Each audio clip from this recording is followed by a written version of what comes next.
the whole world at our feet, watching seasons change.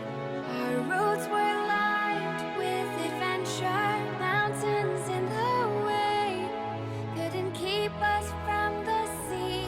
Here we stand, open arms.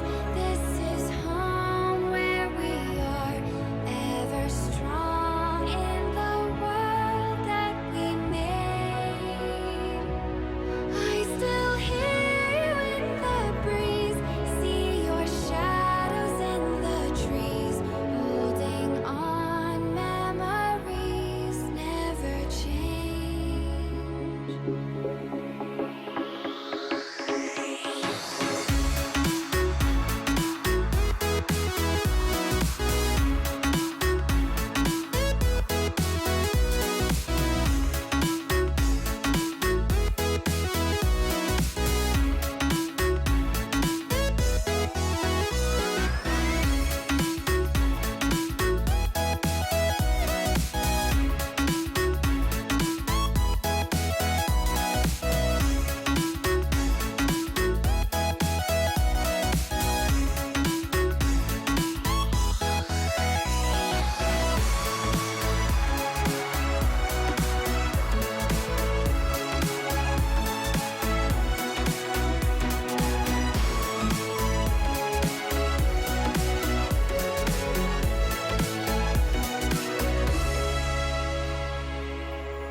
Alright, that was the Fat Rat featuring Laura Bram with their song Monody. You can find that on YouTube, of course. If you want to check that out, pretty damn cool. But yeah, I want to take the opportunity to not just play DJ and announce songs, which no one cares about. Yeah, Ewolves are still missing. We'll wait for 10 more minutes, they haven't just told us. So at quarter past, we'll have an info on whether the game will actually go on or not. If it doesn't, I'm gonna be very, very sad. Because I just got all hyped up here, being the last minute caster once again for the second time today, just because the scheduling was not quite known to join Dota folks in time. So hey, well, I've got Ted joining me, and EGAT late downline for a second game when it comes to that. Of course, I'll keep you up to date on what's going on with the lobby. As I said, E-Wolves are still missing for the time being. So we still have some time to get the drink, get some food, whatever you do in your spare time. And yeah, in the meantime, you can also listen to some more music.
Alright guys, quick little updates.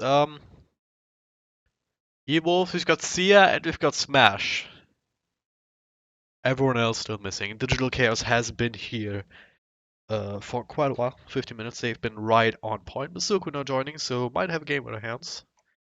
I also want to take this opportunity to apologize beforehand in case I start coughing up. Not so much blood, but if I just start coughing a little bit during the cast, I have been sick a little while, but hey. I hope you can bear with me. I hope you will enjoy the broadcast if that ends up happening. Of course, I'll keep you up to date. In the meantime, a little bit more music, and I'll let you know in chat when the game starts, and from then on, it'll be about 2 minutes for the delay to catch up.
Also, sorry to disappoint some of you, but there's no llama for this cast. I'm sorry. It's me, Drag and Drop, bringing you the games, and Tedcast will be joining me for the first one, and EGAT probably for the second. So I'm sorry to disappoint, but Llama, I think she just got home and is having home things to do for now, so she's not here.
e-gaming bets. We accept bets on computer games online since 2011.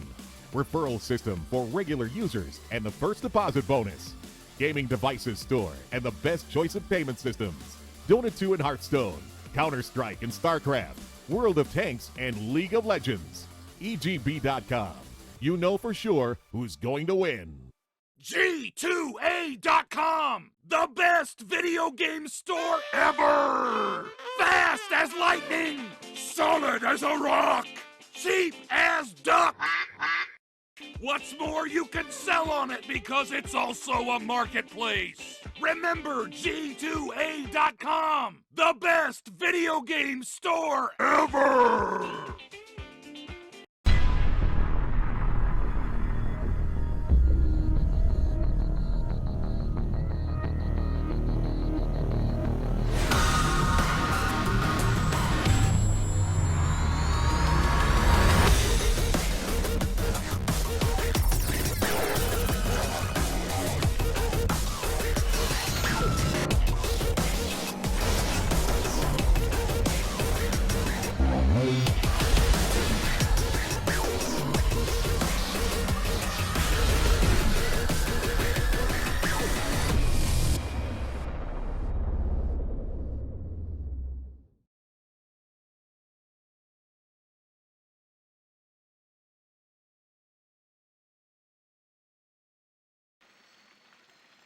Ladies and gentlemen, welcome! My name is Dragon Drop, and this is the DotaPit qualifiers for America. The last match, actually.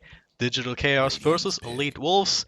Elite Wolves, well, they don't really have much of a chance to making it to the top spots. Digital Chaos, though, if they win both of their games here, they will end up being ahead of Complexity, as they would have the same amount of points, but they did win the head-to-head matchup. So I do assume that they will affect seeding going to the next phase of the tournament. So still a little bit on line for them here. I'm joined by Chicago Ted for this first game, so I'm not alone dying to a solo cast with my voice kind of being compromised as it is. Ted, how are you doing, man? I'm doing pretty fantastic. So far, I think I've seen Elite Wolves play a lot recently. Digital Chaos, I mean, I've watched them, but I don't think I've ever been in the casting chair for them. So this is, I won't say a new experience for me, but definitely something that I'm looking forward to. And of course, they pick up the Oracle Invoker. That leaves a lot to be excited for. Of course, E-Wolves going for the safer picks here. Bane, Death Prophet. You really can't go wrong with these two heroes, but the Oracle may be a bit troublesome for them, especially when you've got both Oracle and Invoker. It's going to be kind of one of those games where you have to be constantly aware of the damage that can be coming out at any given point of time, whether you just hit them with the Fate's Edict and then, or the Fortune's End rather, get them with a Sunstrike, or later on in the game when you've got a False Promise into a huge team fight combo from Invoker. It's never fun dealing with these two. That is true. So we'll see whether Death Prophet can actually temper the Invoker in the early game a little bit. I've seen that matchup before. DP with that Spirit Siphon now being added to that hero is actually making it very, very hard for most traditional mid laners, including the Invoker, to actually survive if they're not really, really careful. Even just 1 or 2 points into it. If DP can keep close to the Invoker for a while, then he's just going to drop down so fast in terms of health points, especially if you can also consider the Crypt Swarm as a very veritable nuke. So, and then the Bane on top of that too, one of these heroes that can help stabilize the middle lane, and can help set up for these kills even with maybe an extra point into the into the Nightmare on top of 2 points or so into the Brain Cell later down the line. Yeah, I mean, I'm not going to discount the amount of damage that Elite Wolves can do right now. And I think we've seen the Death Prophet get played a lot, at least recently. And she's been one of those kind of 1v5 heroes, you know, the constant spam of the 1v4 she had earlier on today. But Digital Chaos, they've got the Oracle, Shen, Abaddon, plenty of heals coming out from this team. A lot of sustain. I'm looking forward to seeing who they're going to grab for this, if not one position, if they're going to run a carry Invoker, then a 2-position hero that, honestly, whoever they pick is just not going to die. That's the baseline of what's going on for Digital Chaos. If they run their lanes correctly and do not get just stomped for the first 10, 15 minutes of the game, then good luck killing any of them. Or if you kill a support, yeah, but good luck killing more than one. Yeah. Elite Wolves, Kunkka, he struggles from some early game weaknesses that really they get fixed by the time he gets level 6 because the boat can do a lot of damage. But after that point, when his magical damage starts subsiding, he gets to this point where he's like a melee creep for a little bit of time. And I'm worried about this power curve that is a result of that, a direct result of that. Even the Bane fixes it a little bit because you can lock someone in place to get a torrent boat combo off easily. But as far as the follow-up damage goes, at least physically, I'm not quite sure Elite Wolves have enough of it just yet. Death Prophet, of course, the Exorcism will make up a lot for that, but I'm still a little worried. I kind of want to see who they're going to be picking up for these one-position carry farmers on both teams. Yeah, the Death Prophet does provide that physical damage. The problem is, though, that it is damage over time that you can't even control. So if the Abaddon's right next to it with the ultimate triggered, he's not going to be hurt by that at all. In fact, he's going to be very happy about the Exorcism still going on, healing him back up again. Then there's a Chen heal that can mitigate a lot of that, buy Digital Chaos, a lot of extra time, and of course the Oracle, both the heals and that False Promise, kind of being a bit of a better version of the Shallow Grave, having the potential to, doesn't just last longer, it also has the potential to heal you up afterwards.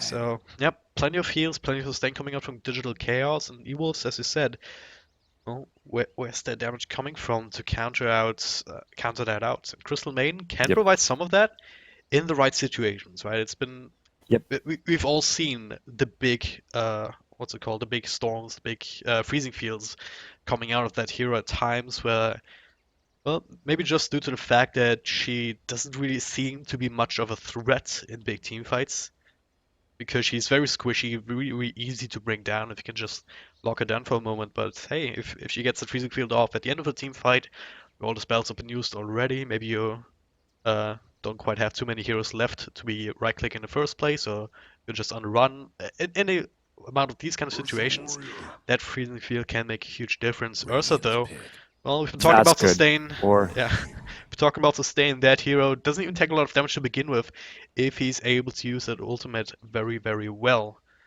Yep. It gives them the damage they need. Still kind of lacking on the hard lockdown. I mean, of course, you've got Invoker who can do a lot of that. Oracle with, again, the Fortune's End. But you get a channeling Crystal Maiden, or you need to lock the Death Prophet down. It's going to be kind of hard in the thick of the team fight. So Digital Chaos, I think Chen is going to be pretty important for the early game. Getting those stunning creeps, or either the Troll or the Centaur, would be perfect. But the Morphling gives them a lot for that late game damage we were talking about, as well as kind of working with the power curve they have. He has a good amount of early game magical burst with the waveform. So it's going to be an interesting draft to see play out. It's one of those where I don't think either team... Digital Chaos have a little bit stronger of a laning phase. I was going to say neither team had a really strong lane, but that's not right. But yeah, Digital Chaos have a little bit stronger of a lane, but E-Wolves, their overall team and overall team fight for the first couple minutes of the game, or at least for the first 20, is going to be pretty brutal. I think DC have enough to sustain through it, but we'll have to see if it is enough to win them the game. Alright guys, and with that, if you're just tuning in, welcome. My name is Dragonjaw, bringing you this 2-game series as the final matchup here in the DotaPit American Qualifiers.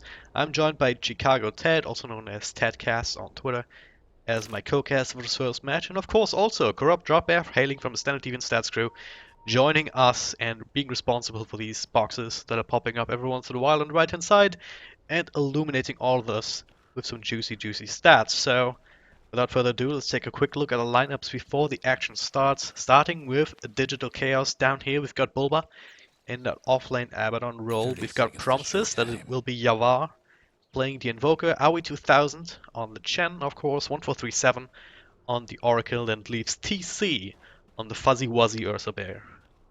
All right, looking at the latecomers for this game, the E-Wolves. We've got Iwo on the Morphling with Masoku playing the Crystal Maiden. Van, he's going to be picking up that unbeatable Death Prophet with SIA on the Bane. And finally, Smash playing the Kunkka. Yeah, somewhere else entirely here, but as a result, with this kind of aggressive movement, they've been able to actually secure both of the runes.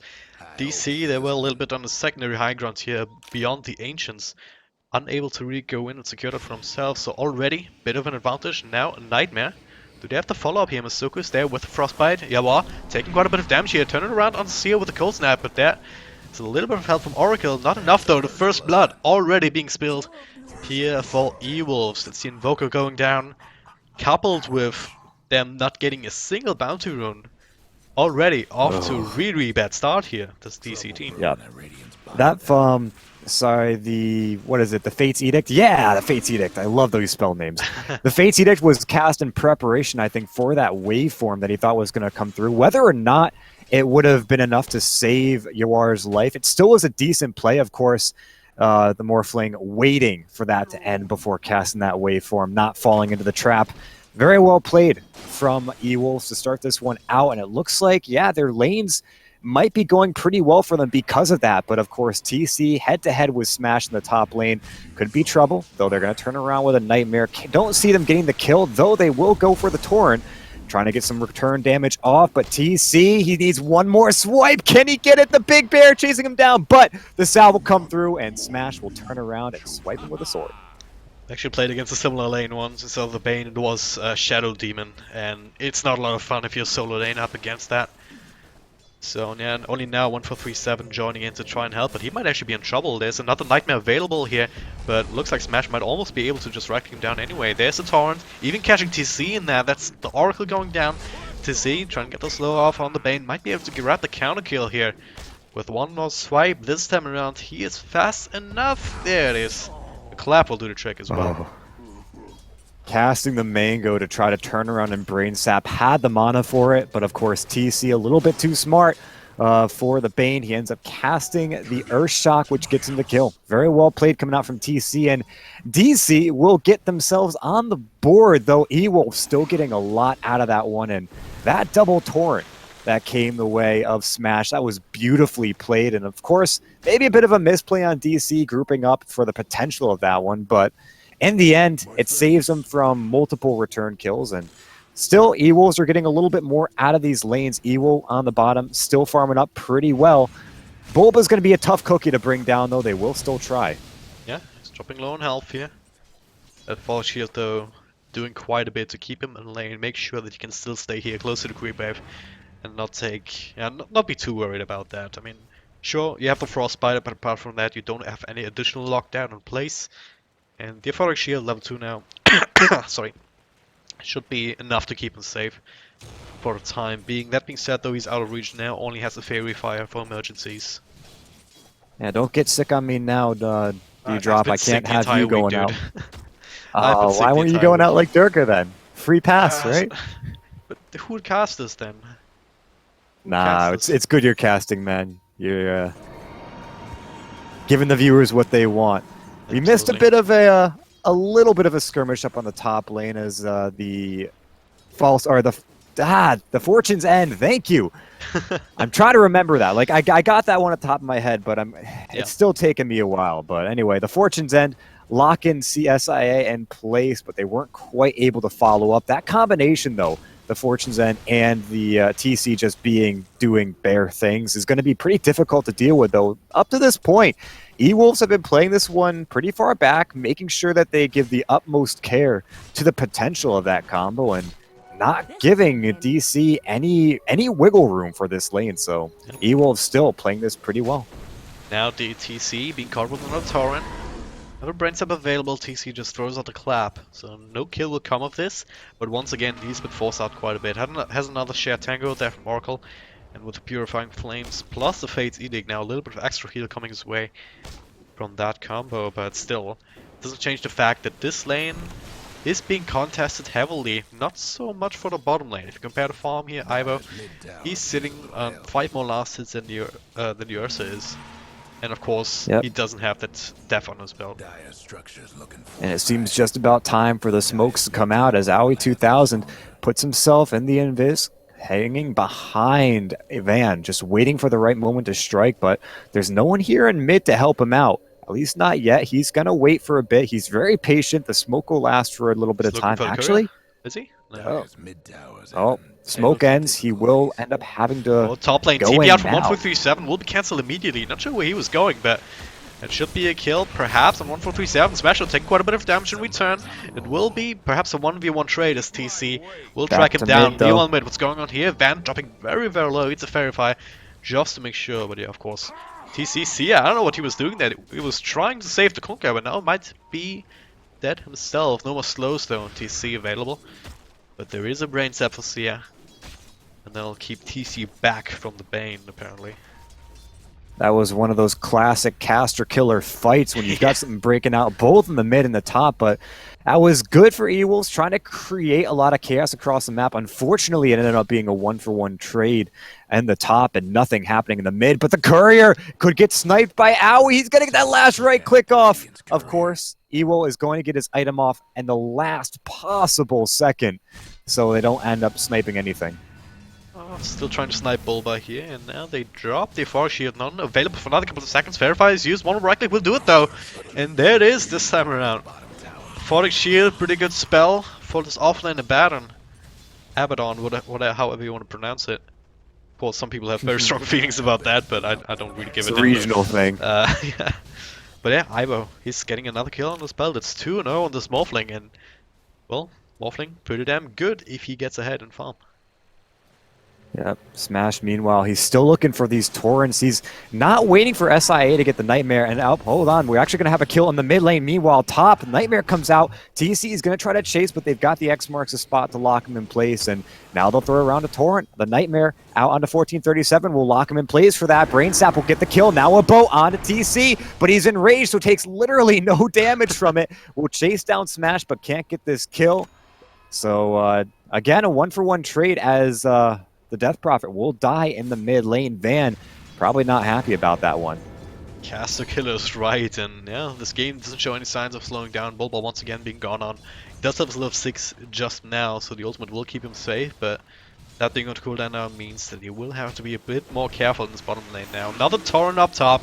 TC slowed down with Death Prophet joining in as well, pops the ultimate, and of course that physical damage will be enough to bring him down despite 1437's health. But now that Oracle might be trouble. Van comes in with his Siphon. He will fall as well eventually. There we go. Abaddon dies in the bottom lane. This is just... Can't even call T-tools on me in this one. It's just kills all over the map at the same time. So if there's unfair. one thing we can take out of it, it's that E-Wolves have DC's number. They've got it on speed dial. They have been active across the map, making sure the kills are happening. And even though Van has had a little bit of struggles in the mid lane, likewise there have been some on the top, Owie's 2000's rotations haven't been perfect, and kills have still happened for E-Wolves. So DC, they got to take a little bit of the step back to the drawing board, make sure that they're able to keep their heroes alive, because they cannot let this one snowball out of control, and they've got to be sure to stop the bleeding very soon. Yeah, nice little stat there from Corrupt Dropper. They had to head quite even in this patch with the 2 games that they've played in Shanghai qualifiers, but in the last patch also E-Wolves have been able to take a few games off of DC, and right now, what do they need to change to come back into this game? I mean, right now we see Aoi and Bulba pushing down this bottom lane. They did take the tower with no contest. So is that the way for them to come in? Just rely on the pushing strength of the Chen?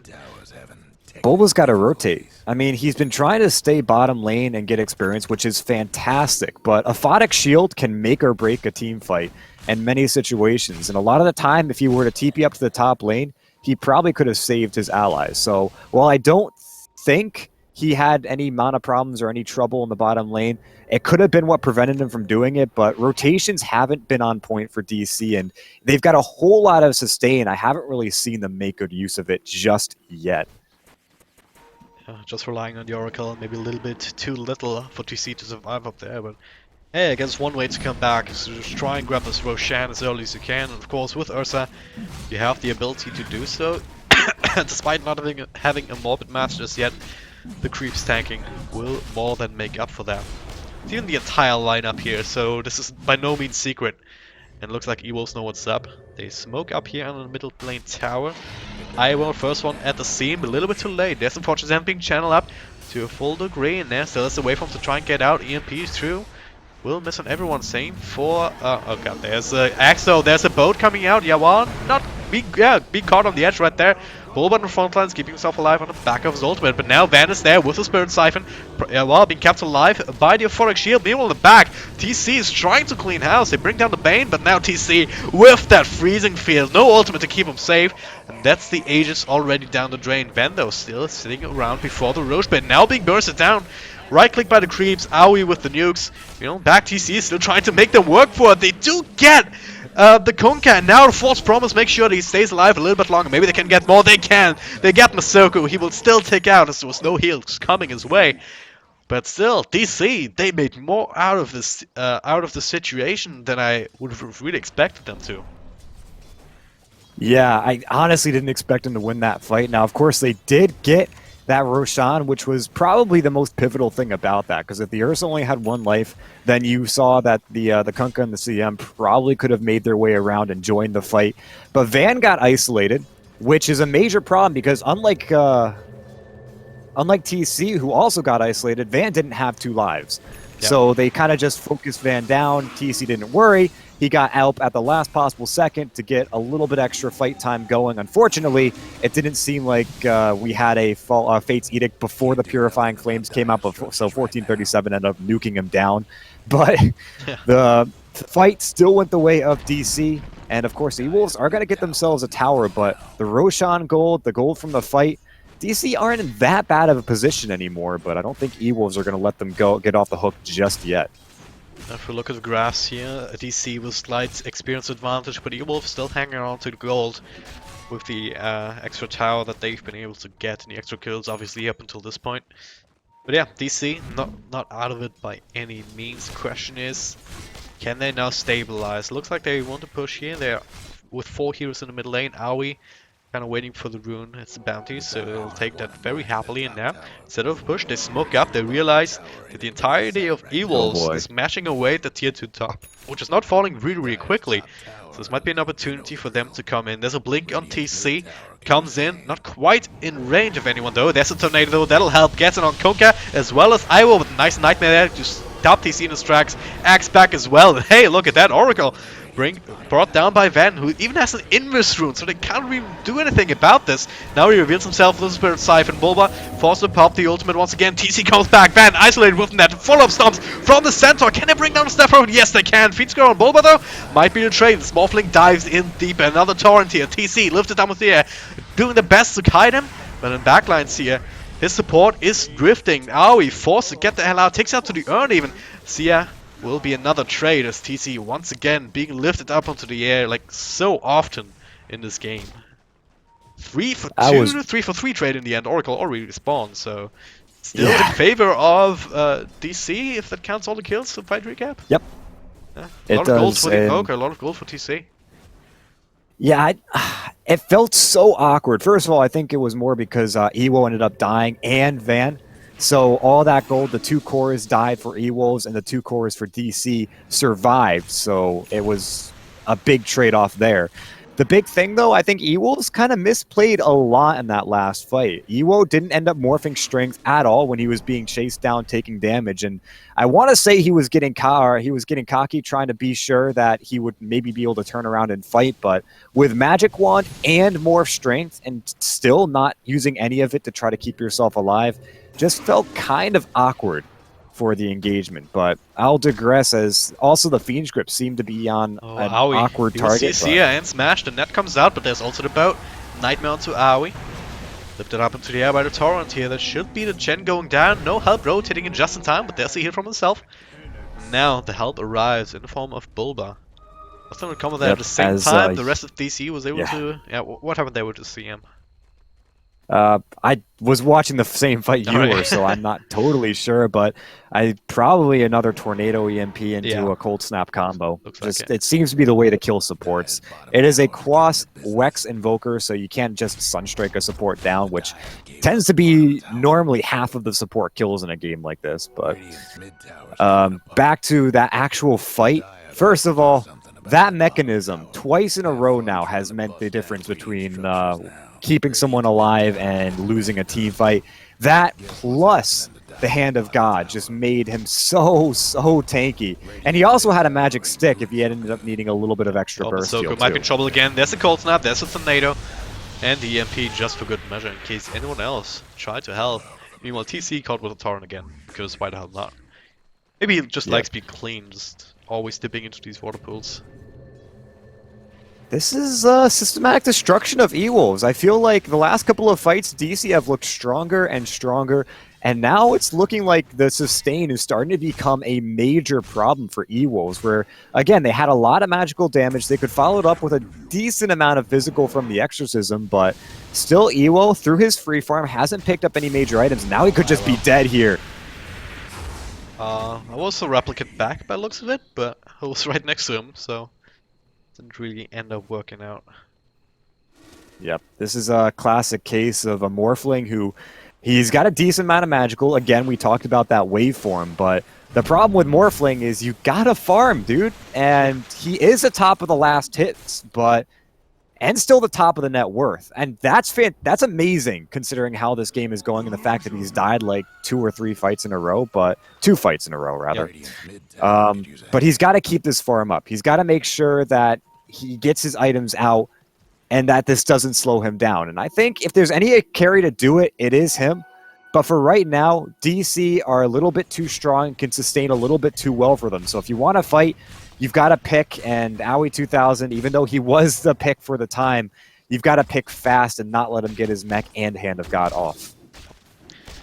Speaking of items, since both teams on opposite sides of the map for the time being, might be an opportunity to talk about the item pickups so far, as this tier 2 will probably end up falling. Yawa though, Tornado, try and keep them away. Bulba TPing in. Never mind, they actually keep them away. E-Wolves, another lift on the promises. Oh, Yawa. Bulba, well, you can't purge off the Nightmare, unfortunately. The more you know. Yeah, Fortune's End trying to do it, but can't quite.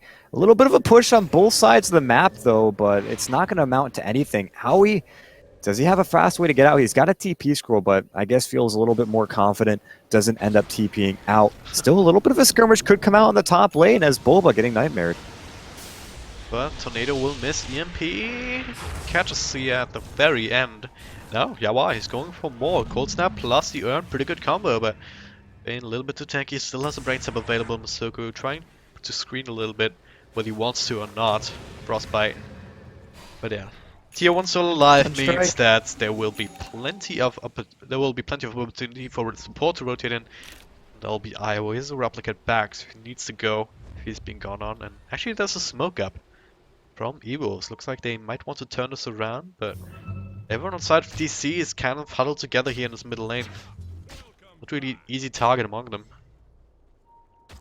Yeah, Yuar is going for an incredibly greedy build by going all points in his orbs and nothing in Invoke. So you get an extra point in Invoke, you cut the Invoke time by 5 seconds. If he had had that extra spell, may have been able to get one extra thing off on that Bane, but going for max powers in the spell, he wants to just be able to get the Tornado EMP and maybe follow up with a Cold Snap. So I can't exactly fault him for this, especially for a Crosswalks Invoker. There are only those spells that you use often. But it comes to a point where you're going to want to try to get a couple extra points and Invoke just to be able to get that lower cooldown, which is going to mean you have a higher arsenal of spells at your disposal at any given time. So DC, they're putting a lot of faith in this build, and he's going to have his Orchid out, so I guess I can't say it hasn't worked up to this point. But for right now, E-Wolves, they have a little bit more breathing room with the lack of spells that can be casted in any given team fight. Yeah. E-Wolves though, I mean, all things considered, if you look at your net worth, both the graph, I mean, still even, but if you look at the cores, both Death Prophet and Morphling actually still ahead of the pack in terms of net worth by about 1,500 each, compared to Ursa, who's next on the list. So that means Morphling has his Lincoln Sphere now, and Death Prophet, after the Yules, going into the Octarine core, starting to go into it with a point boost in the inventory, 2k gold. So getting closer to that complete soul booster, by the looks of it. Almost yeah, that's going to make him so tanky. Like, it's not a stat tanky, it's more of a straight HP tanky. But Death Prophet does a lot with that, and especially with the Yule Scepter to protect. Yeah, we saw TC get a little antsy in the bottom lane, but Morphling is such a tough cookie to bring down. Unless you can get a full Tornado EMP combo off on him, even then he probably will have enough mana to get back to his replicate. So I think DC getting a little too anxious to try to get that kill, probably wouldn't have been able to get it in the meantime. Still, though, DC are going to group up for this push, and I really like this. Make use of the Chen, make use of the sustain, and try to bully down some towers. The issue they're facing, though, is the potential for a split push. Yeah, and at the same time, they're reaching their tier 2. The creep wave up top is also reaching their own. In the safe lane, looks like this time around they don't want to back off. It's gonna be a question of who blinks first. There's a TP actually from DC, and yeah, well, also joining the party. It's gonna be Bulba first. Iwo has a replicate, but there's a Tornado MP and follow-up lockdown. He actually doesn't have enough mana now. He will end up falling. There we go. Oracle bursting down. The boat comes in, only hits on a couple of creeps though. Everyone else on side of E-Wolves will have to get out. So DC playing the game of towers, and they win with the rotation back. They do get the carry. They do win the tower trade-off. Did Ewo have a replicate out? Ewo had, yeah. I saw the time on him, but he just didn't have the mana. The Deafening Well, he Blast had following up. nearly full magic wand, so he could have casted wand and immediately replicated. Yeah, It looked like he did didn't. cast the wand too, but I guess he either got stunned at the right time or just wasn't quick on his fingers because he wasn't able to get out. So I'm gonna chalk it up to a stun because I feel like if you're playing for E-Wolves or you're playing at a level that's taking on other teams like this, you have to be able to do things like that. So it looks like Promises probably had a cold snap or something on him that made it really impossible to do. Yeah, he did. Either way. I saw cold snap for like- sure, but yeah, well, bottom line, he ended up dying. DC now also getting a Roshan under the belt. It's also holding on to it. On top of the Blink as well as the Helm of the Dominator face spirit. It's kind of a standard build for the Zero. Now this Orc Club is not gonna turn into a BKB, most likely, right? For TC? I would say that Oh, hang TC on, there's would a be a team pretty fight smart here. The axe on him though will drag him back for the moment, but the ultimate already gone. Tornado EMP will not quite connect the way they wanted to, at the very least. Keep E-Wolves away for a little while. Still have the ultimate available. There's a freezing field, there's Death Prophet at the ready with a completed soul booster. And, well, this tower, they have the ability to defend if they want to. Looks like they might just want to let this go instead. Try and trade in the bottom lane. I was here. Taking a tier 2 for tier 2. Yeah, this is a great play from Iroh. Getting that split push down. You've got... Doesn't have his replicate up right now, but if you have replicates up, you can easily do that. His TP's off cooldown though, so all it takes is a waveformer to the trees, and boom, you're out. So 2,000 gold. This could mean a whole lot of things for a Morphling. Nowadays, it's kind of tough because each person has their own specific style they want to play, but the Lincoln Sphere is enough to just kind of carry him through the next couple of minutes. Even now, he's kind of ahead of the curve, though. Still needs to farm up. He is getting passed by Van, his own team, so I guess not really that bad of a big of a deal, but still keep the farming up. Make sure that your net worth is near the highest, and this gank could be trouble for him. TC's going to go on to him. He'll turn around, try to drop out with the adaptive strike, but it looks like it's enough for TC to turn around. He's got a replicate now, so no trouble at all for the Morphling. He doesn't know what's behind the Morphling. They have very little vision across the map here. They have this ward in their own high ground just below, and that might give them enough safety. Sia comes in with the Fiend Scope, but immediately countered out by Oracle. That'll be the Bane going down. Ivo has his replicant, might have to go to it right now, and there we go. Exactly what he's doing, so just cut your losses. Yep. At the same time, bottom lane also being pushed out just a little bit, but the Ancient Black Dragon actually helping out the dice side. That means Chen, what do you know, he has his Aghanim Scepter. Yeah, and of course, Lincoln Sphere being the item here, keeping that Orchid off of him, or anything really, that if he gets the Orchid pop, or he gets the Lincoln's popped, he just kind of waveforms or replicates immediately, and that should be enough to get him out of there. So, again, the sustain will start to make itself apparent as DC will go for a push on the bottom lane. No tier 2, at least not yet for E-Wolves to counter. Maybe they can get this middle tier 2, but plenty of Chen creeps to stop E-Wolves' push. So it looks like DC will grab a free tier 2 tower, maybe even able to push a little bit further, as they have a power curve right now that gives them the top of the, or at least more to push with, and they're just going to do it. You do have the axe, you do have the sustain that we've been talking about the whole time, and you also saw a nice little stat there from Dropper, but hang on, Sire. Forced up out, now TC maybe in a bit of compromised position, triple toad, triple bout!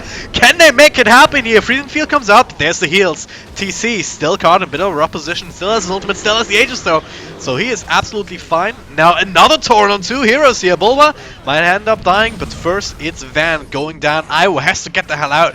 just unable to finish the job on more than one hero. Now Smash, next one on the list, and this is where the power of DC lies. They can just keep going and going and going, and now Masoku even on that CM, caught with the tornado, enough to bring down a poor Crystal main as well. Those were 3 kills at the very least, plus a buyback on Smash. Well, they didn't get the tower, but it also took quite a bit of damage. All in all, great fight for DC. They didn't even have to use the Aegis. All they lost was Bulba.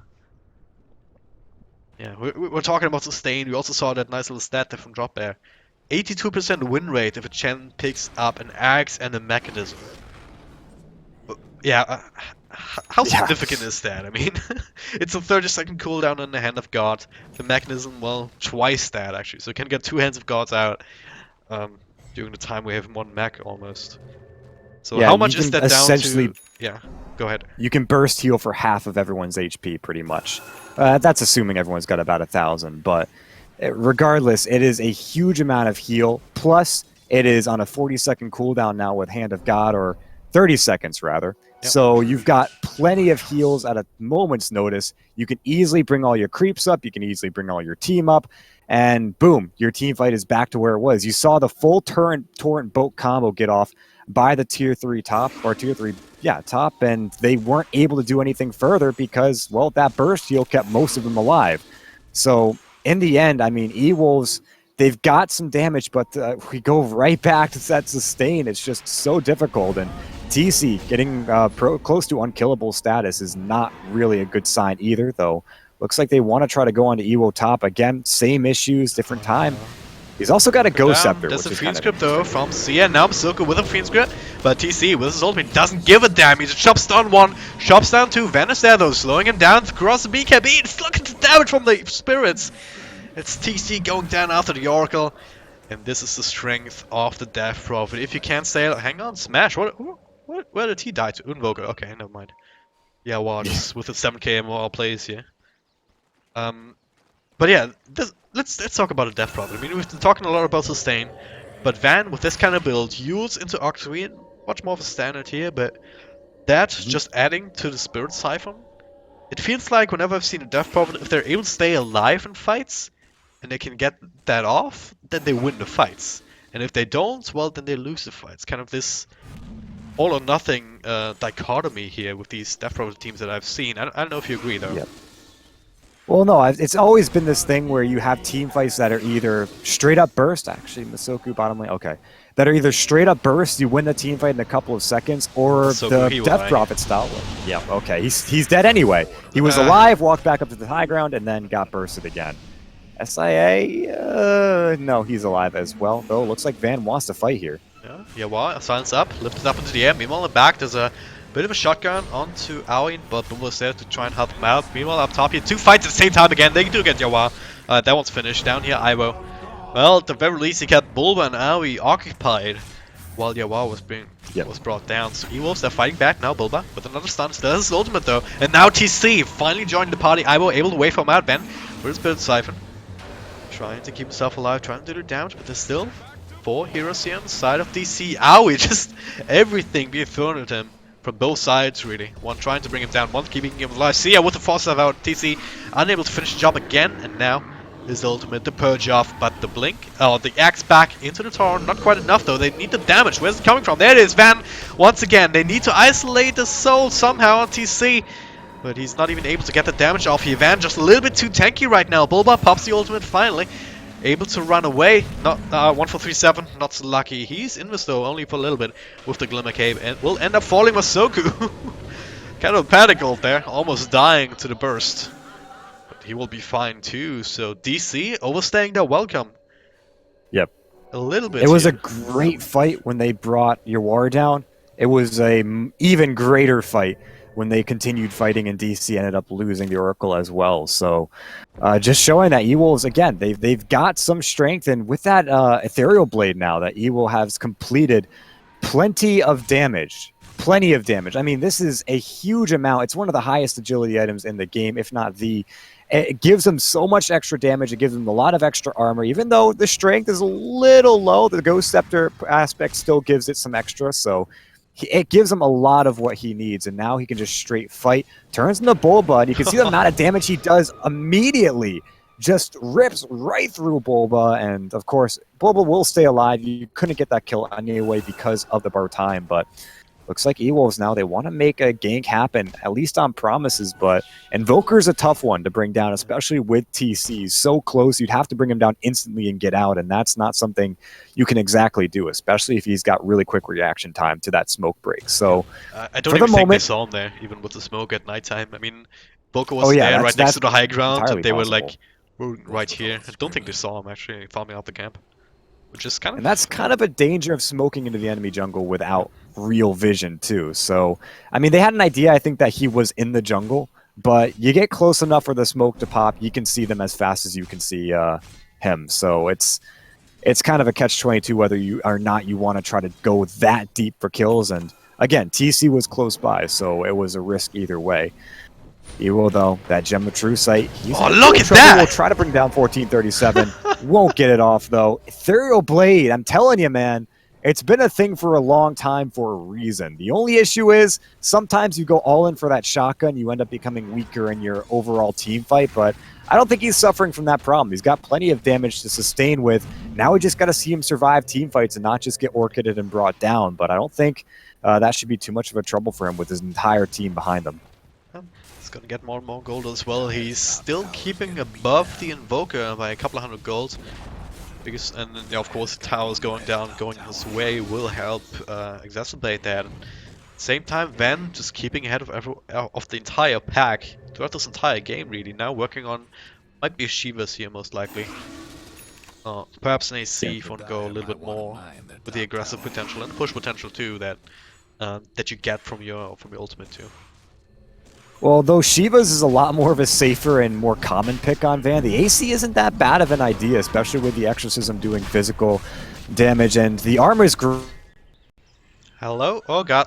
Stat or straight, like the point booster or the vitality, you want to go for some extra armor because it just increases your effective HP by so much. But whether he decides to go for the Shivas for some attack speed slow on all the Chen creeps, on the Ursa, on the Invoker, plus the movement slow is pretty good for a hero like the Death Prophet.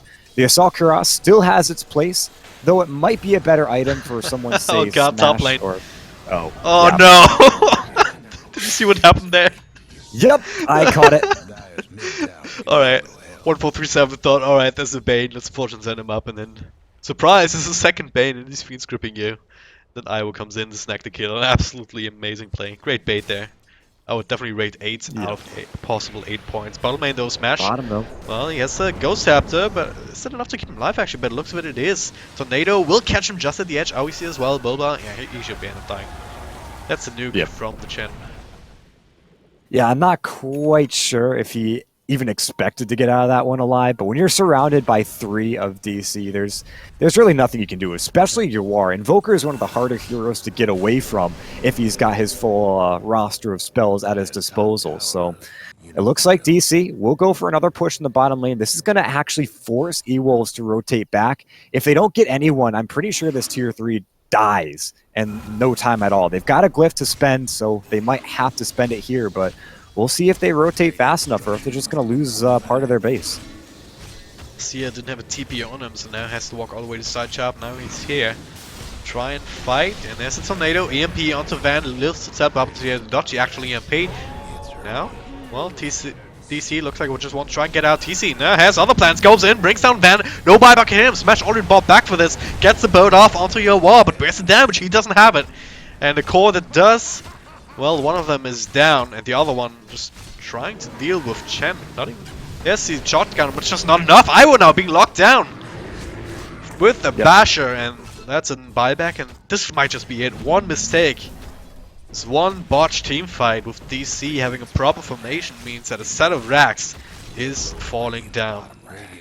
Yeah, with that, it's worth remembering that a lot of the net worth that E-Wolves had was on these 2 cores, was on the Morphling as well as Death Prophet.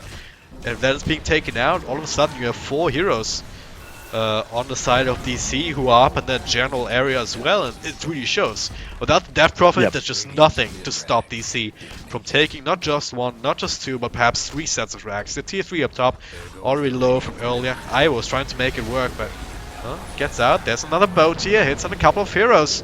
Iowa trying to make it work here with the shotgun, but the cold snap, all the control in the world that DC have to offer is just more than enough. And even the freezing field on level 1, not enough to do think that's it, anything. dude. And this should be it. Yeah, no more buybacks. Only Smash there, who has phase drums and a ghost scepter. It's not exactly the kind of items that let you one-shot people with the Tidebringer, so yeah, should be it. DC winning game number 1 of this 2-game series, and now it's official. GG's called from then. Oh boy, and we said it when the Aura shotgun just came out. There's a reason it gets picked up, but then it kind of becomes weaker in the team fight. And although I didn't think he was going to have that issue, we talked about this. It just showed in that last fight how DC went up, bullied down their towers, and even though Ewo went behind, he immediately blew up the Oracle on the back of the fight. He couldn't follow up on anyone else because if he tried going in too close, then, of course, the Invoker would turn around. Chen had brought down his Lincoln Sphere with a Test of Faith, so he really couldn't get close for the potential of an Orchid and into the silence, into just dying. So it just seemed DC, we talked about their push, their sustain. They made it powerful. They made use of it. They pushed at the right times and didn't let up the aggression, and that ultimately is what won them team fights and, in the end, won them the game. Yeah, and with that, that'll conclude our first game of this 2-game series. My name is DragonDrop, at DragonDrop.dot on Twitter. I was joined by Chicago Ted, at TedCast, and of course at Corrupt Dropbear on Stats from the Standard Even Stats Group. We have one more game for you guys today, though. Digital Chaos have to get another one if they want to be ahead of Complexity in the brackets, so don't go anywhere.